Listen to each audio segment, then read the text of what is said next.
mereka melakukan attack dan lagi dari posisi sebelah kiri. Nah, mereka sangat susah melewati posisi tengah teman-teman karena ada Kim sama Najari tadi.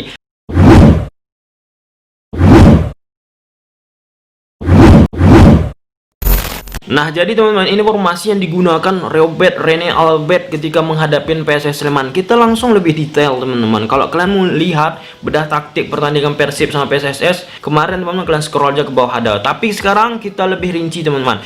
Robert Rene Albert menggunakan formasi 4-4-2. Secara teori 4-4-2, tapi secara permainan 4-1-3-2 teman-teman. Wah, menarik. Kok satu orang tuh siapa?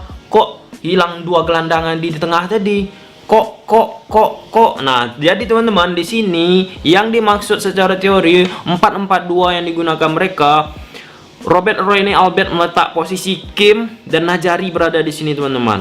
Secara teori mereka dua gelandang di tengah. Nah, jadi dua gelandang di tengah inilah dia disebut dengan double pivot. Double pivot ini mempunyai peran yang sama teman-teman. Najari dan Kim mempunyai peran yang sama, baik itu dalam bertahan, baik itu dalam menyerang teman-teman. Yang menariknya dalam double pivot ini teman-teman, keuntungannya double pivot ini ketika salah satu daripada Kim ataupun Najari menyerang, ada yang mengcover teman-teman. Misal Kim berada di posisi lebih depan atau maju ke dalam, Najari bakal mengcover posisi daripada Kim itu sendiri teman-teman. Sebaliknya ketika Kim mau berinisiatif melakukan serangan ke depan, Kim bakalan mengcover pergerakan ataupun ketika tim lawan melakukan counter attack teman-teman. Ini dari pekan 1, pekan kedua, pekan ketiga. Kalau kalian menonton pertandingan Persib pasti kalian mengetahui teman-teman. Tapi pada pertandingan ini teman-teman, sering banget Kim yang melakukan pergerakan menyerang,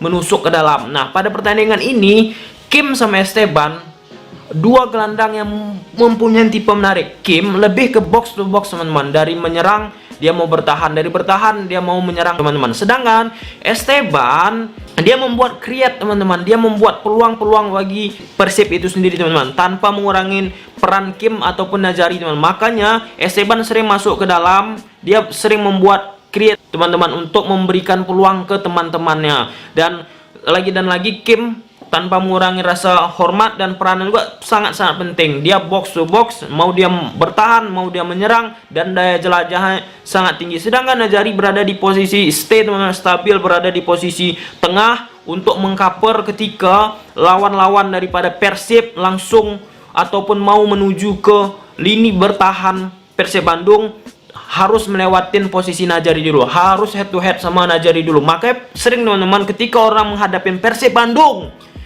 mereka rata-rata bermain dari sisi flank kanan, flank kiri. Coba kalian lihat PSS Sleman, coba kalian lihat lawan Arema FC kemarin teman-teman. Nah, langsung aja kita ke gambar yang udah aku siapkan khusus eksklusif nih hanya untuk kalian. Nah, di sini teman-teman bisa kalian lihat teman-teman gambarnya. Posisi Kim lebih tinggi daripada posisi Najari. Nah, posisi Najari ini untuk mengcover posisi Kim yang bakalan maju ke depan teman-teman, untuk ya mengcover ataupun menjaga ketika lawan melakukan attack. Nah, tapi kebanyakan ketika lawan menghadapi Persib, rata-rata kalaupun mereka mau bermain dari sisi tengah sini teman-teman, sisi tengah sini, mereka bakal melakukan long ball untuk masuk ke posisi sini. Kalau mereka bermain dengan passing to passing, mereka bakalan susah untuk melewati Najari sama Kim, karena mereka dua gelandang yang kurang tadi, gandengan double pivot teman-teman. Sampai situ udah jelas ya. Kita masuk ke selanjutnya teman-teman ya. Lagi dan lagi ini pertandingan Arema lawan Persib yang tadi lawan PSS Sleman. Nah, ini dia Kim sama Najari, dua gelandang yang sama teman-teman. Sehingga pada pertandingan ini Arema selalu memanfaatkan dari sisi flank kanan, flank kiri. Dari sisi tengah, Hendro Siswanto dan In Kyun Oh mati teman-teman, mati pergerakannya karena tidak bisa melewatin Kim ataupun Najari, ataupun mereka tidak bisa membuat create akibat daripada tekanan yang dibuat oleh Kim sama Najari yang stabil di posisi tengah. Makanya pada pertandingan ini bola di sini teman-teman, permainan Arema melakukan long ball dari belakang, Matias Malpino masuk ke dalam. Ini teman-teman, tapi gagal teman-teman karena berhasil diintercept pada akhirnya oleh Kim Jeffrey Kurniawan dan di-cover oleh pergerakan Najari itu sendiri teman-teman. Dan Kim juga nggak malas teman-teman, dia banyak bergerak ke kiri, ke kanan, ke depan, dan itu langsung seperti box to box. Sangat-sangat menarik pada posisi gelandang yang dimiliki oleh 4 pemain Persib, teman-teman. Sedangkan Esteban Vizcarra lebih banyak kebuat peluang, teman-teman, create peluang-peluang. Kita lanjut ke gambar selanjutnya. Nah, di sini ya, Kim, teman-teman, ketinggalan akibat dia melakukan ataupun ikut melakukan penyerangan ke sisi lawan PSS Sleman. Nah, di sini melalui Nyepen, teman-teman, mereka melakukan attack dan lagi dari posisi sebelah kiri. Nah, mereka sangat susah melewati posisi tengah, teman-teman, karena ada Kim sama Najari tadi. Nah, di sini Najari mengcover, teman-teman, pergerakan yang ditinggalkan oleh Kim Kurniawan. Kim Kurniawan juga langsung menutup pergerakan Jarahan. Nah, jadi mereka ini, teman-teman, pasangan gelandang yang menurut aku sangat-sangat baik, teman-teman, di awal musim ini, teman-teman. Kita lanjut ke gambar selanjutnya. Nah, di sini lagi, teman-teman, kita lanjut.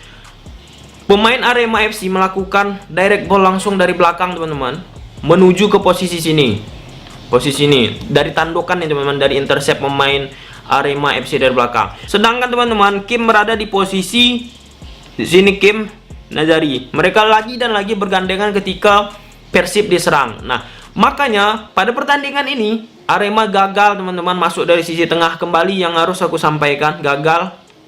Arema memanfaatkan selalu dari sisi kanan dan sisi kiri. Nah, di sini juga, teman-teman, pemain Arema tidak bisa memanfaatkan dari sisi kosong di sini, teman-teman. Mereka selalu fokus ke sisi flank, teman-teman. Makanya posisi alias RDT, teman-teman, ke flank, ataupun posisi PB, teman-teman, ke flank, teman-teman. Mereka sangat susah masuk ke posisinya karena ada Nazari sama Kim yang siap untuk mengantisipasi. Lagi dan lagi, teman-teman, posisi mereka, Najari mengcover pergerakan Kim. Kim maju ke dalam untuk membuat serangan, teman-teman, untuk membuat peluang, membantu penyerangan. Dan di sini, teman-teman, ada pemain Persib yang sedang membangun serangan. Dan inilah membuat kenapa hingga pertandingan ketiga 3-1, teman-teman, lawan-lawan yang berhadapan sama Persib rata-rata bermain dengan memanfaatkan sisi flank, jarang mereka memanfaatkan dari sisi tengah. Jadi jawabannya Najari dan Kim cocok sebagai double pivot Persib Bandung. Dan kenapa pada pertandingan lawan Arema kemarin, teman-teman, Deddy Kusnandar dimasukkan menggantikan Kim? Karena Robert Rene Albert ingin lebih memperdalam lini pertahanan, lebih menstabilkan lini pertahanan. Nah, sampai situ aja video. Kalau suka akan video ini, udah tahu apa harus kalian lakukan. See you the next video. Bye.